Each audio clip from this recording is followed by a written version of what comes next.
N'hésitez pas à liker la vidéo si elle vous plaît et si vous êtes nouveau sur la chaîne, n'oubliez pas de vous abonner et d'activer la notification pour ne rater aucune de nos prochaines vidéos. On commence.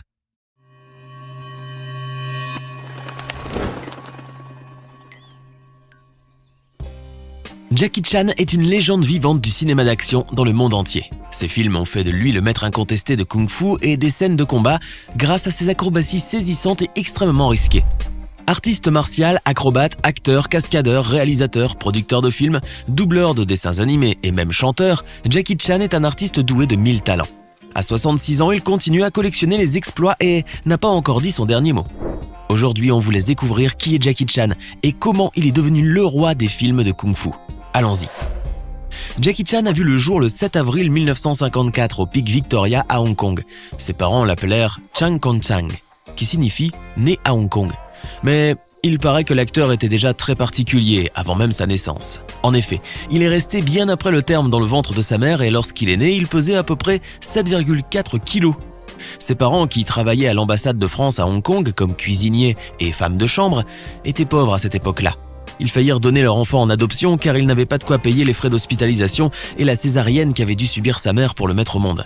Cependant, quelques amis les aidèrent et Jackie finit par grandir auprès de ses parents qui décidèrent quelques années plus tard d'immigrer en Australie.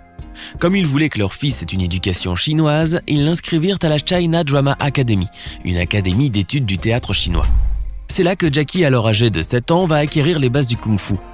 Il y apprendra les arts martiaux et le maniement d'armes, l'acrobatie, le théâtre, le chant et la danse, et tout cela à un rythme infernal.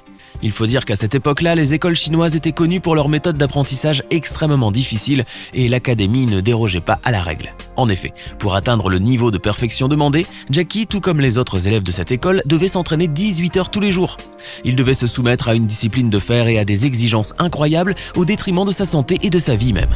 On raconte que lorsqu'il était encore un nouvel élève dans cette école, son maître lui demanda un jour de sauter par-dessus une table. Mais lorsque Jackie lui répondit qu'il ne pouvait le faire, le maître sortit un fouet. Et l'enfant terrifié sauta non pas une, mais 2 tables. Bref, du Jackie Chan. Malgré toutes les difficultés qu'il vécut, la période qu'il passa au sein de la China Drama Academy donna ses fruits.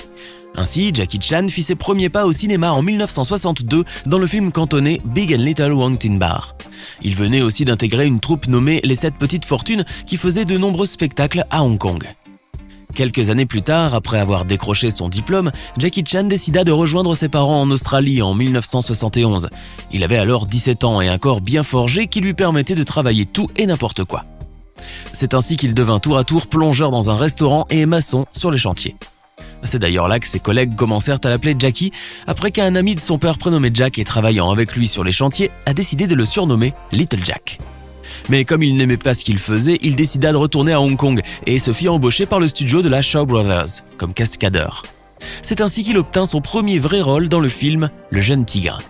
Mais c'est surtout grâce à une scène qu'il tourna dans le film La Fureur de vaincre, aux côtés de Bruce Lee, qu'il acquit sa réputation dans le cinéma asiatique. Dans cette scène-là, il devait courir le plus vite possible pour défoncer un mur, puis tomber au sol sans aucune protection. Toujours aux côtés de Bruce Lee, dans le film Opération Dragon, Jackie Chan enchaîne les cascades et les chorégraphies. Plus tard, grâce à ses performances physiques, il finit par jouer dans d'autres films de kung-fu où l'on espérait le voir comme le nouveau Bruce Lee. Malheureusement pour lui, ces films n'obtiendront pas le succès qu'il espère et vont menacer sérieusement sa carrière et son potentiel. Mais à cette époque-là, on ne sait pas encore qu'en dehors de ses performances physiques incroyables, l'acteur a un côté comique qu'il finit par dévoiler dans le film Le Protecteur. Les producteurs et les réalisateurs s'intéressent donc à ce nouveau style qui allie l'action à la comédie et qui devient la marque de fabrique de l'acteur. Jackie Chan prend vite du galon.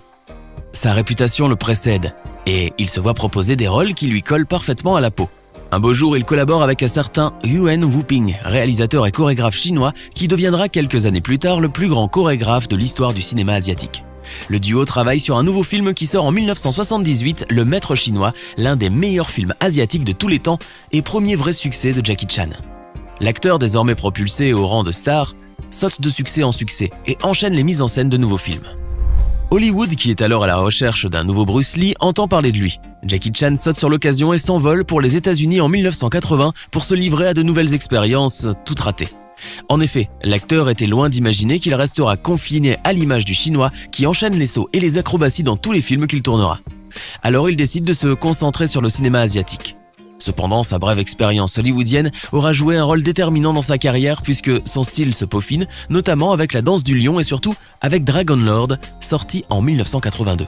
Contrairement aux chorégraphies archaïques que l'on a l'habitude de voir au cinéma hongkongais, Jackie Chan, lui, se distingue par son style unique qui se caractérise par des scènes de combat dantesques, des cascades à couper le souffle et l'utilisation improvisée de n'importe quel objet à portée de sa main, le tout avec un humour bon enfant. Ces scènes ratées, quant à elles deviennent des bêtisiers qui apparaissent au générique de fin de ses films. Jackie Chan acquiert une renommée grandissante qui le pousse en 1983 à écrire et à réaliser lui-même Le Marin des mers de Chine, un film dans lequel il retrouve deux de ses anciens camarades de l'académie. Le film s'avère un succès énorme en raison du jeu extraordinaire de Jackie Chan qui effectue lui-même ses cascades aussi spectaculaires que dangereuses. Résultat, une nuque brisée et un plâtre porté pendant 6 mois. Quant aux fractures, il en a eu beaucoup au cours de sa carrière, à tel point qu'il a acquis le surnom de « l'homme aux 1000 fractures ». L'acteur a même failli perdre la vie pendant le tournage de Mr. Dynamite en effectuant une cascade où il était censé sauter d'un mur et s'accrocher à une branche. Sauf que la branche céda, et Jackie fit une belle chute d'environ 10 mètres en tombant sur le dos et à la tête. Cet accident le plongea dans le coma et lui valut un séjour de 6 mois à l'hôpital, ce qui ne l'empêcha pas de se relever et de repartir du bon pied. Un vrai miraculé, mais surtout un grand malade qui fait de lui un type vraiment extraordinaire. Bon, il est vrai que l'industrie du cinéma en Asie, notamment à Hong Kong, a toujours prôné les scènes vraies, bien qu'elles soient dangereuses et dures à réaliser. Ceci aussi parce qu'elle ne disposait pas des moyens nécessaires pour pouvoir faire des effets spéciaux comme à Hollywood. Et puis, comme Jackie l'a lui-même affirmé lors d'une interview, les Chinois aiment voir des choses vraies à l'écran, ou qui sont au moins suffisamment proches de la réalité. D'autre part, il faut dire que la discipline et le travail acharné qu'il a appris à l'académie chinoise ont fait de lui un homme qui ne se lasse jamais et qui est très exigeant envers lui-même et ses collaborateurs. Police Story, l'un de ses films qui a remporté le prix du meilleur film et celui des meilleures chorégraphies lors des Hong Kong Film Awards en 1986, détient le record du plus grand nombre de cascadeurs blessés dans un film. Cela n'arrête pas Jackie Chan qui se lance également dans la production. Il enchaîne alors les films d'action à la sauce asiatique. Fidèle à lui-même, il n'hésite pas à miser sur les plus gros moyens et à repousser les limites pour faire de ses films des œuvres d'art spectaculaires, comme Double Dragon par exemple. Ce film, sorti en 1992, reste l'un des plus grands succès de la carrière de Jackie Chan qui y interprète un double rôle, celui de deux jumeaux séparés à la naissance et que tout oppose. Alors on peut imaginer la difficulté du jeu auquel s'est livré Monsieur Chan et pourquoi ce film a cartonné au box-office. Après le succès de Double Dragon, 2 autres films seront marquants pour la carrière de Jackie Chan. Jackie Chan dans le Bronx, sorti en 1995, puis Rush Hour en 1998. Avec ce dernier, l'acteur atteint la renommée en Occident.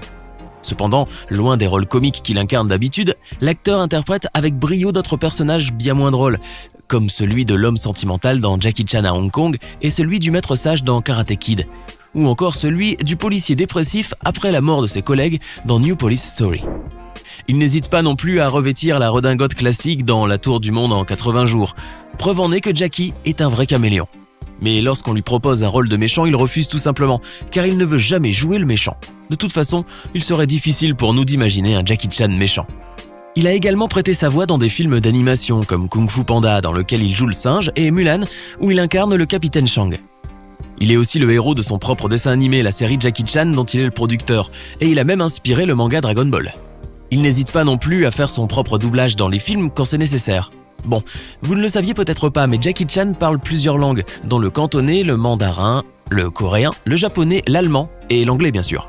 Et oui, l'acteur est un polyglotte et un infatigable, et son travail finit par payer. En 1995, il reçoit un MTV Movie Awards pour l'ensemble de sa carrière, et en 2016, il reçoit enfin un Oscar d'honneur. Eh oui, il a fallu 5 décennies de travail acharné, pas moins de 200 films et plusieurs os cassés, pour que Jackie Chan remporte enfin la statuette d'or tant rêvée. L'acteur possède aussi son étoile sur le Walk of Fame d'Hollywood, ainsi que sur l'avenue des stars à Hong Kong. Et puis en dehors de ces distinctions-là, il a obtenu plusieurs records Guinness. Ainsi, grâce à Chinese Zodiac, il est la personnalité qui détient le plus de crédits dans un film, pas moins de 15, puisqu'il est à la fois acteur, réalisateur, scénariste, producteur, compositeur de musique, accessoiriste, etc. Grâce à Dragon Lord, il détient aussi le record du plus grand nombre de prises nécessaires pour une même scène, 2900. Mais son talent va au-delà du cinéma, puisqu'il est aussi chanteur. Et oui, l'acteur a interprété le générique de la plupart de ses films, et il a même chanté lors de la cérémonie de clôture des Jeux Olympiques de Pékin en 2008. Grâce à ses performances athlétiques extraordinaires mêlées à son jeu d'acteur spectaculaire, Jackie Chan a gagné le respect et l'admiration d'un public de tout âge à travers le monde, et s'est imposé comme le maître du kung-fu au 7e art. Son talent le place parmi les plus grands artistes de tous les temps et son incroyable énergie a inspiré de nombreux autres artistes martiaux et cascadeurs à travers le monde. Verra-t-on un jour un autre acteur hors du commun comme Monsieur Chan? Dites-le nous dans les commentaires. Ce n'est pas fini. Envie d'en voir plus? Regardez tout de suite une vidéo insolite, pleine de séquences incroyables et de découvertes inégalables sur la chaîne Eureka. Eureka est une chaîne consacrée aux listes insolites qui publie plusieurs fois par semaine des vidéos incroyables sur des sujets inédits.